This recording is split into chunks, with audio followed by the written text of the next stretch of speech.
विद्यार्थियों, good evening. आज मैं आपके लिए लेकर आया हूँ चोरू का अर्धवार्षिक राजनीति विज्ञान का पेपर। आपको पता है एग्ज़ाम्स जो कि 12वीं बोर्ड के हैं वो नज़दीक हैं। फरवरी एंड या मार्च महीने में 12वीं बोर्ड के एग्ज़ाम होंगे और उनसे पहले तैयारी को धार देने के लिए अपन साथ मिल कर के 33 जिलों के अर्धवार्षिक के पेपरों को हल करेंगे, प्रश्नों को लिखने का तरीका जानेंगे। तो आइए आज शुरू करते हैं हमारे अपने चूरू जिले के राजनीति विज्ञान अर्धवार्षिक पेपर से। स्क्रीन पर आप देख रहे होंगे, सबसे पहला प्रश्न है, साम्यवादी गुट के विघटन का प्रमुख अंतर्राष्ट्रीय प्रभाव क्या पड़ा? साम्यवादी गुट के विघटन का प्रमुख अंतर्राष्ट्रीय प्रभाव क्या पड़ा? तो जो व्यवस्था 1945 से 1990 के दौरान द्विध्रुवीय व्यवस्था थी, यानी दो ध्रुव है, दो महाशक्तियां, उनके बीच में शीत युद्ध चल रहा था, वो समाप्त हो गया और साम्यवादी गुट के विघटन के साथ ही एक ध्रुवीय विश्व का उदय हुआ। तो इसका सही उत्तर है ब, एक ध्रुवीय विश्व व्यवस्था का उदय। अगला प्रश्न है, इनमें से किसने खुले द्वार की नीति अपनाई? आपको पता है भारत, चीन, जापान, अमेरिका में पूंजीवादी अर्थव्यवस्था थी, हमेशा से खुले द्वार की नीति थी। लेकिन चाइना, जिन्होंने पहले साम्यवादी व्यवस्था पे चला था और समाजवादी साम्यवादी व्यवस्था के तहत चल रहा था, उन्होंने 1980 के दशक में खुले द्वार की नीति अपनाई। तो इस प्रश्न का सही जवाब होगा चीन। इनमें से किसने खुले द्वार की नीति अपनाई? उत्तर होगा चीन। अगला प्रश्न है, आज़ादी के बाद श्रीलंका की राजनीति पर किस समुदाय का दबदबा रहा? तो आपको पता ही है कि श्रीलंका में तमिल और सिंहली दो वर्ग थे। तमिल अल्पसंख्यक थे और सिंहली हैं वो बहुसंख्यक हैं। तो आज़ादी के बाद श्रीलंका की अधिकतर राजनीति पर सिंहली समुदाय का दबदबा रहा है। तो सही उत्तर होगा सिंहली। प्रश्न नंबर 4 है, दक्षिण एशिया के देशों में सबसे पहले किस देश ने अपना उदारीकरण किया? भारत, भूटान, श्रीलंका, चीन।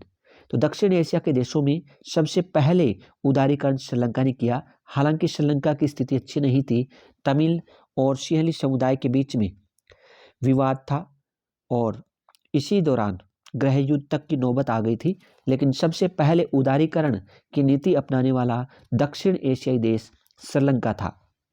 जैविक हथियार संधि कब की गई? तो इसका सही उत्तर है 1972 में। जैविक हथियार संधि कब की गई? 1972 में। प्रश्न नंबर 6 है, भारत के पहले चुनाव आयुक्त कौन थे? तो भारत के पहले चुनाव आयुक्त थे सुकुमार सेन। सही उत्तर है सुकुमार सेन। क्वेश्चन नंबर 7, पंचशील सिद्धांत के जनक कौन थे? तो पंचशील सिद्धांत जो कि भारत और चीन के मध्य लागू हुआ था और पंडित जवाहरलाल नेहरू भारत के प्रधानमंत्री थे उस समय। तो पंडित जवाहरलाल नेहरू पंचशील सिद्धांत के जनक थे। क्वेश्चन नंबर 8 है, जनता पार्टी के शासनकाल में भारत के प्रधानमंत्री कौन थे? तो मोरारजी देसाई इस सवाल का सही जवाब होगा। जनता पार्टी की सरकार बनी थी तो मोरारजी देसाई इस सरकार के प्रधानमंत्री पद पर आसीन हुए थे। क्वेश्चन नंबर 9 है, समग्र क्रांति के प्रतिपादक कौन थे? तो समग्र क्रांति के प्रतिपादक थे जयप्रकाश नारायण। उत्तर क्या होगा? जयप्रकाश नारायण।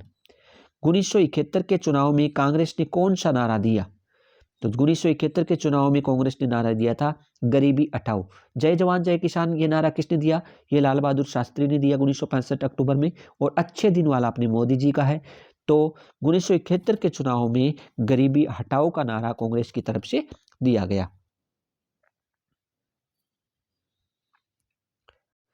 दस प्रश्नों के बाद अब नजर डालते हैं जो अति लघुतरात्मक प्रश्न इस पेपर से पूछे गए हैं उन पर। तो पहला प्रश्न जो पूछा गया था क्वेश्चन नंबर 11 चोरू अर्धवार्षिक राजनीति विज्ञान के पेपर का था, बर्लिन की दीवार किसका प्रतीक थी? बर्लिन की दीवार किसका प्रतीक थी? तो बर्लिन की दीवार थी वो साम्यवादी और पूंजीवादी दुनिया के बीच विभाजन का प्रतीक थी। क्या होगा सही उत्तर? साम्यवादी और पूंजीवादी दुनिया के बीच विभाजन का प्रतीक थी बर्लिन की दीवार। अगला प्रश्न पूछा है क्वेश्चन नंबर 12, आसियान शैली क्या है? आसियान एक शैली है, क्या है इस शैली में? तो आसियान के सदस्य देशों ने अनौपचारिक, सहयोगपूर्ण और टकराव रहित मेल मिलाप करके एक नया उदाहरण पेश किया जिसे आसियान शैली के नाम से जाना जाता है। आसियान के देश थे, उन्होंने अनौपचारिक, सहयोगपूर्ण और टकराव रहित मेल मिलाप का जो एक उदाहरण पेश किया उसे ही आसियान शैली के नाम से जाना जाता है। क्वेश्चन नंबर 13 है, शार्क का पूरा नाम क्या है? शार्क पूरा नाम है इसका south Asian association for regional cooperation, जिसको हिंदी में कहते हैं दक्षिण एशियाई क्षेत्रीय सहयोग संगठन। तो शार्क का पूरा नाम हो गया south Asian association for regional cooperation, यानी दक्षिण एशियाई क्षेत्रीय सहयोग संगठन। क्वेश्चन नंबर 14 में पूछा गया, भारत की लुक ईस्ट व एक्ट ईस्ट नीति के अंतर्गत कौन कौन से देश आते हैं? तो 1991 से जो लुक ईस्ट और 2014 से जो एक्ट ईस्ट नीति अपनाई गई, इसमें पूर्वी एशिया के देशों यानी आसियान के देश आ गए, चाइना आ गया, जापान, दक्षिण कोरिया, यानी इन देशों के साथ आर्थिक संबंधों में बढ़ोतरी हुई एक्ट ईस्ट नीति के तहत और लुक ईस्ट नीति के तहत। क्वेश्चन नंबर 15 है, विश्व व्यापार संगठन की क्या भूमिका है? विश्व व्यापार संगठन यानी WTO वर्ल्ड ट्रेड ऑर्गेनाइजेशन एक अंतर सरकारी संगठन है। अंतर सरकारी संगठन का तात्पर्य है 2 से अधिक देशों के बीच सरकारी संगठन है जो अपने सदस्य देशों को व्यापार से जुड़े समझौतों पर बातचीत के लिए एक मंच प्रदान करता है। अर्थात WTO के जो सदस्य देश हैं उनको व्यापार से जुड़े समझौतों पर बातचीत के लिए एक मंच प्रदान कौन करता है? विश्व व्यापार संगठन करता है। साथ ही उत्पादों, सेवाओं और बौद्धिक संपदा में अंतर्राष्ट्रीय व्यापार को नियंत्रित करने का काम भी विश्व व्यापार संगठन करता है। सदस्य देशों के बीच व्यापार से जुड़े विवाद होने पर समाधान मंच के रूप में भी कार्य करता है। तो विश्व व्यापार संगठन WTO एक अंतर सरकारी संगठन है जो अपने सदस्य देशों को व्यापार से जुड़े समझौतों पर बातचीत के लिए एक मंच प्रदान करता है। साथ ही उत्पादों, सेवाओं और बौद्धिक संपदा में अंतर्राष्ट्रीय व्यापार को नियंत्रित करता है। सदस्य देशों के बीच व्यापार से जुड़ा विवाद होने पर समाधान मंच के रूप में भी विश्व व्यापार संगठन काम करता है। अगला प्रश्न, भारत ने पहला परमाणु परीक्षण कब किया? तो इसका सही जवाब होगा 18 मई 1974 को पोखरण राजस्थान में भारत ने पहला परमाणु परीक्षण किया। कब किया? 18 मई 1974 को। कहाँ किया? पोखरण में। पोखरण कहाँ पड़ता है? जैसलमेर, राजस्थान में। अब भारत ने 2 परमाणु परीक्षण किए, उनकी थोड़ी सी संक्षिप्त डिटेल आपको बता देता हूं। भारत ने अपना पहला परमाणु परीक्षण 18 मई 1974 को पोखरण राजस्थान में किया। इस परमाणु परीक्षण का कोड नाम था स्माइलिंग बुद्धा। क्या था इसका कोड नाम? स्माइलिंग बुद्धा। और यह एक शांतिपूर्ण परमाणु विस्फोट था। इंदिरा गांधी इस समय भारत की प्रधानमंत्री थी। भारत ने दूसरा परमाणु परीक्षण किया 11 और 13 मई को 1998। इस समय अटल बिहारी वाजपेयी का नेतृत्व था। अटल बिहारी वाजपेयी भारत के प्रधानमंत्री थे। और 11 मई को 3 भूमिगत परमाणु परीक्षण किए गए और 13 मई को 2 परीक्षण किए गए। और ये परीक्षण प्रधानमंत्री अटल बिहारी वाजपेयी के नेतृत्व में किए गए थे। इनका कोड नाम ऑपरेशन शक्ति था। क्या था इसका कोड नाम? ऑपरेशन शक्ति। जबकि 1974 में जो परमाणु परीक्षण भारत ने किया था उसका कोड नाम था स्माइलिंग बुद्धा। क्वेश्चन नंबर 17 है, पृथ्वी सम्मेलन कब हुआ था? प्रथम अंतर्राष्ट्रीय पृथ्वी सम्मेलन कब हुआ था? पहला अंतर्राष्ट्रीय पृथ्वी सम्मेलन 3 से 14 जून 1992 को रियो डी जेनेरियो, जो कि ब्राजील का एक शहर है, वहां आयोजित किया गया था। 3 से 14 जून 1992 को रियो डी जेनेरियो, ब्राजील में आयोजित किया गया था। क्वेश्चन नंबर 18, वैश्विक तापमान में बढ़ोतरी करने वाली गैसों के नाम बताइए। यानी वैश्विक तापमान में जिन गैसों से वृद्धि होती है वो गैसें कौन कौन सी हैं? तो पहली है कार्बन डाइऑक्साइड CO2, दूसरी है मीथेन CH4, तीसरी है नाइट्रस ऑक्साइड N2O, चौथी है क्लोरोफ्लोरोकार्बन CFC। इसके अलावा जल वाष्प भी वैश्विक तापमान में बढ़ोतरी करने वाली गैसों में शामिल है। क्वेश्चन नंबर 19 है, ऐसे 2 राज्य जिनमें 1952 से 1967 के दौरान कांग्रेस सत्ता में नहीं थी। तो सही जवाब इसका होगा जम्मू कश्मीर और केरल। 2 ऐसे राज्य थे जिनमें 1952 से 1967 के दौरान कांग्रेस सत्ता में नहीं थी। प्रश्न नंबर 20 है, पहले 3 आम चुनावों में किस राजनीतिक दल ने सरकार बनाई?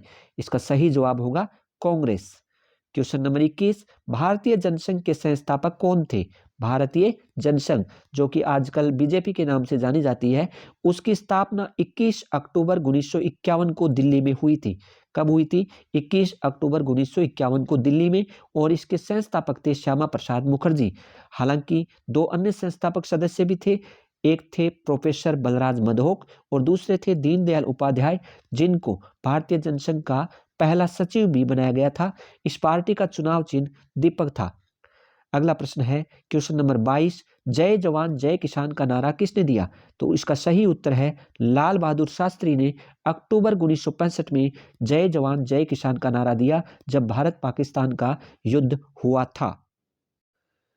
क्वेश्चन नंबर 23 है, चेकोस्लोवाकिया के विभाजन से कौन कौन से दो देश बने? तो चेकोस्लोवाकिया के विभाजन से एक देश बना, वो था चेक और दूसरा था स्लोवाकिया। यानी दो देश बने, एक चेक और दूसरा स्लोवाकिया। दूसरा कौन सा देश बना? स्लोवाकिया। तो दो देश बने, चेक और स्लोवाकिया। 1960 में विश्व बैंक की मदद से भारत व पाकिस्तान ने कौन सी संधि पर हस्ताक्षर किए? तो भारतीय प्रधानमंत्री जवाहरलाल नेहरू और पाकिस्तान के राष्ट्रपति अयूब खान ने भारत व पाकिस्तान के मध्य एक संधि हुई थी। वो सिंधु नदी के जल को लेकर के हुई थी। तो सिंधु नदी जल संधि पर हस्ताक्षर किए। संयुक्त राष्ट्र संघ का मुख्य उद्देश्य क्या था? तो संयुक्त राष्ट्र संघ का मुख्य उद्देश्य था विश्व शांति को बनाए रखना, क्योंकि दो विश्व युद्ध उस समय तक पूरा विश्व झेल चुका था और तीसरा विश्व युद्ध झेलने की हालत में नहीं था। तो मुख्यतया शांति के उद्देश्य से संयुक्त राष्ट्र संघ का निर्माण किया गया था। संयुक्त राष्ट्र संघ की स्थापना 24 अक्टूबर 1945 को की गई थी।